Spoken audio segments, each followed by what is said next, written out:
ಎಲ್ಲ ವಿದ್ಯಾರ್ಥಿಗಳಿಗೆ ಈ ಒಂದು ವಿಡಿಯೋಗೆ ಸ್ವಾಗತ. ಈ ಒಂದು ವಿಡಿಯೋದಲ್ಲಿ ನಾವು ವಿದ್ಯಾಶ್ರೀ ಸ್ಕಾಲರ್‌ಶಿಪ್ಪನ್ನು ನೋಡೋಣ. ವಿದ್ಯಾಶ್ರೀ ಸ್ಕಾಲರ್‌ಶಿಪ್ ಬಂದ್ಬಿಟ್ಟು 2024ರ ಅರ್ಜಿ ಈಗಾಗಲೇ ಸ್ಟಾರ್ಟ್ ಆಗಿದೆ. ಆದ್ದರಿಂದ ಈ ಒಂದು ವಿಡಿಯೋದಲ್ಲಿ ಯಾವ ರೀತಿ ಅಪ್ಲೈ ಮಾಡೋದು, ಯಾರೆಲ್ಲ ಎಲಿಜಿಬಲ್ ಇದ್ದೀರಾ, ಯಾರೆಲ್ಲ ಅಪ್ಲೈ ಮಾಡೋದು ಅಂತ ಈ ಒಂದು ವಿಡಿಯೋದಲ್ಲಿ ಕಂಪ್ಲೀಟಾಗಿ ಹೇಳ್ತೀನಿ. ಆದ್ದರಿಂದ ವಿಡಿಯೋನ ಸ್ಟಾರ್ಟಿಂದ ಎಂಡ್‌ವರೆಗೆ ನೋಡಿ. ತಪ್ಪದೇ ಕೊನೆಯವರೆಗೆ ನೋಡಿ. ವಿಡಿಯೋ ಶುರು ಮಾಡೋಕ್ಕಿಂತ ಮುಂಚೆ ಇನ್ನೂ ಕೂಡ ಯಾರು ಚಾನಲ್‌ನ ಸಬ್ಸ್ಕ್ರೈಬ್ ಮಾಡ್ಕೊಂಡಿಲ್ಲ, ತಪ್ಪದೆ ಎಲ್ಲರೂ ಚಾನಲ್‌ನ ಸಬ್ಸ್ಕ್ರೈಬ್ ಮಾಡ್ಕೊಳ್ಳಿ. ಯಾಕೆ ಸಬ್ಸ್ಕ್ರೈಬ್ ಮಾಡ್ಕೋಬೇಕು ಯಾಕಂದರೆ ಇದೇ ರೀತಿ ಎಲ್ಲ scholarship rate, passing package, scoring package, ಎಲ್ಲ PDF ಫೈಲ್ಗಳು ಫ್ರೀಯಾಗಿ ಸಿಗ್ತಿರ್ತವೆ. ಎಲ್ಲ ಫ್ರೀಯಾಗಿ ಸಿಗಬೇಕಂದ್ರೆ ತಪ್ಪದೆ ಚಾನಲ್‌ನ ಫ್ರೀಯಾಗಿ ಸಬ್ಸ್ಕ್ರೈಬ್ ಮಾಡ್ಕೊಳ್ಳಿ. ತಪ್ಪದೆ ಸಬ್ಸ್ಕ್ರೈಬ್ ಮಾಡ್ಕೊಳ್ಳಿ. ನಿಮಗೆ ಯೂಸ್ ಆಗ್ತದೆ. ಅದ್ರ ಜೊತೆಗೆ ವಿಡಿಯೋಗೊಂದು ಲೈಕ್ ಆದರೆ ಮಾಡಿ. ತಪ್ಪದೆ ಆದರೆ ಲೈಕ್ ಆದರೆ ಮಾಡಿ. ಮಾಡಿದರೆ ಲೈಕು. ಬನ್ನಿ ವಿಡಿಯೋನ ಶುರು ಮಾಡೋಣ. ನೋಡಿ, ಈ ಒಂದು ಸ್ಕಾಲರ್‌ಶಿಪ್ ಬಂದ್ಬಿಟ್ಟು ಯಾರೆಲ್ಲ ಅಪ್ಲೈ ಮಾಡ್ಬೋದು ಅಂದರೆ ಇದು ಎಲ್ಲರಿಗೂ ಕೂಡ ಅಪ್ಲೈ ಆಗ್ತದೆ. ಅಂದರೆ 1ರಿಂದ 10 PUC, ಡಿಗ್ರಿ, ಡಿಪ್ಲೊಮಾ ಪ್ರತಿಯೊಬ್ಬರು ಕೂಡ ಅಪ್ಲೈ ಮಾಡ್ಬೋದು. 1 to 10 ಎಲ್ಲರೂ ಅಪ್ಲೈ ಆದರೆ ಮಾಡ್ಬೋದು. ಮತ್ತು ಈ ಒಂದು ಸ್ಕಾಲರ್‌ಶಿಪ್ ಬಂದ್ಬಿಟ್ಟು ಯಾವುದಂತ ನೀವು ಕೇಳಿದರೆ, ನೋಡಿ ತುಂಬ ವಿದ್ಯಾರ್ಥಿಗಳಿಗೆ ಕನ್ಫ್ಯೂಷನ್ ಇರುತ್ತೆ. ವಿದ್ಯಾರ್ಥಿ ಸ್ಕಾಲರ್‌ಶಿಪ್ ಬೇರೆ ಇದೆಯಾ, SSB ಬೇರೆ ಇದೆಯಾ ಅಂತ ಕೇಳ್ತಾ ಇದ್ದಾರೆ. ಇದ್ರ ಬಗ್ಗೆ ಲಾಸ್ಟಿಗೆ ಹೇಳ್ತೀನಿ, ವಿಡಿಯೋ ಲಾಸ್ಟಿಗೆ ಹೇಳ್ತೀನಿ. ವಿದ್ಯಾಶ್ರೀ ಬೇರೆನಾ, SSB ಬೇರೆನಾ ಅಂತ. ಅದರಿಂದ ಕೊನೆಯವರೆಗೆ ವಿಡಿಯೋ ನೋಡಿ. ನೋಡಿ, ಈ ಒಂದು ಸ್ಕಾಲರ್‌ಶಿಪ್ನ ಯಾರೆಲ್ಲ ಅಪ್ಲೈ ಮಾಡೋದು ಅಂತ ಈಗ ನೋಡ್ತಾ ಹೋಗೋಣ. ವಿದ್ಯಾರ್ಥಿ ವೇತನ ಹೆಸರು ಬಂದ್ಬಿಟ್ಟು ವಿದ್ಯಾಶ್ರೀ ವಿದ್ಯಾರ್ಥಿ ವೇತನ. ಮತ್ತು ಆರಂಭಿಸಿದವರು ಹಿಂದುಳಿದ ವರ್ಗ ಕಲ್ಯಾಣ ಇಲಾಖೆ, ಕರ್ನಾಟಕ ಸರ್ಕಾರ. ಇದು ಬಂದ್ಬಿಟ್ಟು ಕರ್ನಾಟಕ ಗೌರ್ಮೆಂಟಿಂದ ನಿಮಗೆ ಸ್ಕಾಲರ್‌ಶಿಪ್ ಆಗಿ ಕೊಡ್ತಾರೆ. ಮತ್ತು ಫಲಾನುಭವಿಗಳು BCWಗೆ ಸೇರಿದ ವಿದ್ಯಾರ್ಥಿಗಳು. BCWD ಅಂದರೆ ಬ್ಯಾಕ್ವರ್ಡ್ ಕ್ಲಾಸಸ್ ವೆಲ್ಫೇರ್ ಡಿಪಾರ್ಟ್ಮೆಂಟ್ ಅಂತ. ಅದೇ ಹಿಂದುಳಿದ ವರ್ಗಗಳ ಕಲ್ಯಾಣ ಇಲಾಖೆ. Backward classes welfare department. ಅಂದರೆ ಮುಂದೆ ಹೇಳ್ತೀನಿ ನೋಡಿ, ಅಲ್ಲಿ ಯಾವೆಲ್ಲ ಕಾಸ್ಟ್ ಬರ್ತಾವಂತ. ಮುಂದೆ ನೋಡೋಣ. ಮತ್ತು ಇದು ಬಂದ್ಬಿಟ್ಟು ವಿದ್ಯಾರ್ಥಿ ವೇತನ ಪ್ರತಿ ವರ್ಷ 15,000 ಅಂತ ಕೊಡ್ತಾರೆ. ವಾರ್ಷಿಕವಾಗಿ 15,000 ರೂಪಾಯಿ ಆದರೆ ನಿಮಗೆ ಪ್ರತಿ ವರ್ಷ ಆದರೆ ಕೊಡ್ತಾರೆ. 15,000 ಅಮೌಂಟ್ ಆದರೆ ಬರ್ತದೆ. ಅಪ್ಲಿಕೇಶನ್ ಆನ್ಲೈನಲ್ಲೇ ಅಪ್ಲೈ ಆದರೆ ಮಾಡಬೇಕು. ಮತ್ತು ವಿದ್ಯಾರ್ಥಿ ವೇತನ 2024-25 ಅರ್ಹತಾ ಮಾನದಂಡಗಳು. ನಿಮಗೆಲ್ಲ ಯಾವೆಲ್ಲ ಮಾನದಂಡಗಳು ಇರ್ತವೆ, ಅರ್ಹತೆಗಳಿರ್ತವೆ, ಕಂಡೀಷನ್ ಯಾವೆಲ್ಲ ಇರ್ತವೆ ಅಂತ ನೋಡ್ತಾ ಹೋಗೋಣ. ವಿದ್ಯಾರ್ಥಿಯು ಭಾರತದ ಪ್ರಜೆಯಾಗಿರಬೇಕು ಮತ್ತು ಕರ್ನಾಟಕ ರಾಜ್ಯದ ಕಾಯಂ ನಿವಾಸಿಯಾಗಿರಬೇಕು. ವಿದ್ಯಾರ್ಥಿಯ ಜಾತಿಯ ಹಿಂದುಳಿದ ವರ್ಗ ಕಲ್ಯಾಣ ಇಲಾಖೆಗೆ ಸೇರಿರಬೇಕು. ಮತ್ತು ವಿದ್ಯಾಶ್ರೀ ಸರ್ಕಾರಿ ಸ್ಥಳೀಯ ಸಂಸ್ಥೆಗಳು, ಅನುದಾನಿತ ಸಂಸ್ಥೆಗಳು, ಕರ್ನಾಟಕ ಶಾಸನಬದ್ಧ ವಿಶ್ವವಿದ್ಯಾಲಯಗಳಿಗೆ ಸಂಯೋಜಿತವಾಗಿರುವ ಅನುದಾನ ರಹಿತ ಮಾನ್ಯತೆ ಪಡೆದ ಖಾಸಗಿ ಸಂಸ್ಥೆಗಳಲ್ಲಿ ಯಾವುದೇ ಪೋಸ್ಟ್ ಮ್ಯಾಟ್ರಿಕ್ ಕೋರ್ಸ್ಗಳನ್ನು ಅನುಸರಿಸಬೇಕು. ಇದೆಲ್ಲ ಬರ್ತದೆ ಬಿಡಿ. ಪೋಸ್ಟ್ ಮ್ಯಾಟ್ರಿಕ್ ಬರ್ಬೋದು ಮತ್ತು ಪ್ರೀ ಮ್ಯಾಟ್ರಿಕ್ಕು. ಆಮೇಲೆ ಹೇಳ್ತೀನಿ ನಿಮಗೆ ಎಲ್ಲನೂ. ಇವನ್ನ ನೋಡ್ಕೊಳ್ಳಿ ಸ್ವಲ್ಪ. ನಾನು ಈಗ ಓದ್ತಾ ಕೂತ್ರೆ ವಿಡಿಯೋ ಅಂತ ಆಗ್ತದೆ. ಸ್ವಲ್ಪ ಪಾಸ್ ಮಾಡಿಬಿಟ್ಟು ಆದರೆ ಓದ್ಕೊಳ್ಳಿ.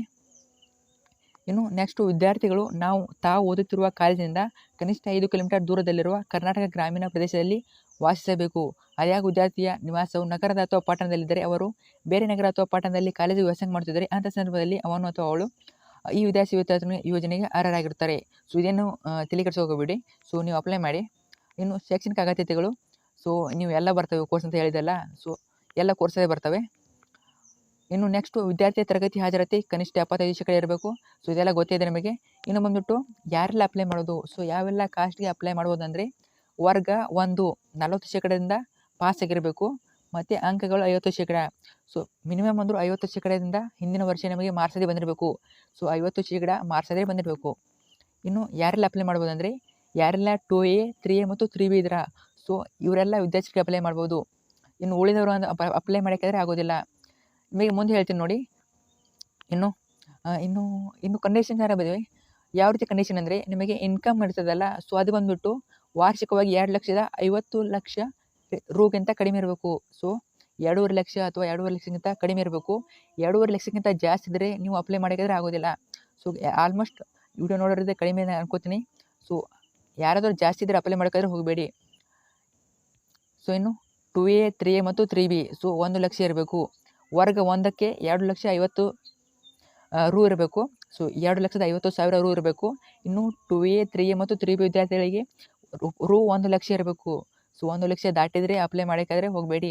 1 ಲಕ್ಷಕ್ಕಿಂತ ಕಡಿಮೆ ಅಥವಾ 1 ಲಕ್ಷ ಇದ್ದರೆ ಮಾತ್ರ ಅಪ್ಲೈ ಮಾಡಿ. ಇನ್ನು ವಿದ್ಯಾರ್ಥಿ ವೇತನ 2024ರ ಮೊತ್ತ ಹಂಚಿಕೆ. ಇಲ್ಲಿ ಮೊತ್ತ ಬಂದ್ಬಿಟ್ಟು ನಿಮಗೆ ಪಿ ಕನ್ಸೆಷನು ಅದು ಅಂತ ಕೊಡ್ತಾರೆ. ಅದು ಮುಂದೆ ಆದರೆ ಹೇಳ್ತೀನಿ, ನನಗೆ ಮತ್ತೊಂದು ವಿಡಿಯೋ ಮಾಡಿ ಹೇಳ್ತೀನಿ. ನೋಡಿ, ತುಂಬ ವಿದ್ಯಾರ್ಥಿಗಳು ಕೇಳ್ತಾ ಇದ್ರು ಈ ಒಂದು ಸ್ಕಾಲರ್ಶಿಪ್ ಅಪ್ಲೈ ಮಾಡೋಕ್ಕೆ ಯಾವೆಲ್ಲ ಡಾಕ್ಯುಮೆಂಟ್ಸ್ ಬೇಕಂತ. ನೋಡಿ, ಜಾತಿ ಮತ್ತು ಆದಾಯ ಪ್ರಮಾಣ ಆಡಿ ಸಂಖ್ಯೆ ಬೇಕು. ಆಡಿ ಸಂಖ್ಯೆ ಮತ್ತು ವಿದ್ಯಾರ್ಥಿಗಳ ಆಧಾರ್ ಕಾರ್ಡ್ ಬೇಕು. ಪೋಷಕರ ಆಧಾರ ಅಂದರೆ ವಿದ್ಯಾರ್ಥಿಗಳ ಆಧಾರ್ ಮತ್ತು ಪೋಷಕರ ಆಧಾರ್ ಆಗಬೇಕು. ಮತ್ತು PUC ವಿದ್ಯಾರ್ಥಿಗಳಿಗೆ SATS ID, USN ಅಥವಾ ರಿಜಿಸ್ಟರ್ ನಂಬರ್ PUC ಅಲ್ಲದ ವಿದ್ಯಾರ್ಥಿಗಳಿಗೆ. USN ನಂಬರ್ ಅಂತ ಇರ್ತದೆ, ನಿಮಗೆ ಮಾರ್ಕ್ಸ್ ಕಾರ್ಡಲ್ಲಿ ಇರ್ತದೆ. ಅದನ್ನು USN ನಂಬರ್ ಬೇಕು. ಇವೆಲ್ಲ ಡಾಕ್ಯುಮೆಂಟ್ಸ್ ತೊಗೊಂಡೋಗಿ.